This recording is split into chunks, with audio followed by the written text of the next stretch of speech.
Hebatnya ikhlas. Benda yang paling seni, benda yang paling susah untuk diungkapkan, benda yang tiada makhluk tahu adalah ikhlas. Kadang kita nampak orang macam tak ikhlas, tak perlu hukum dia.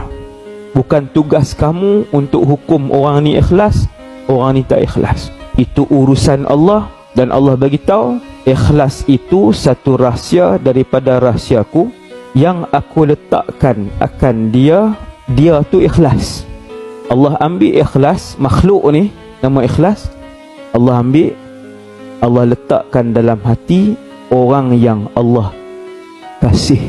Antara tanda orang itu Allah kasih apabila dia ikhlas kerana Allah Subhanahu wa ta'ala. Hebatnya ikhlas. Untungnya orang ikhlas. Bila ikhlas, amal dia diterima oleh Allah.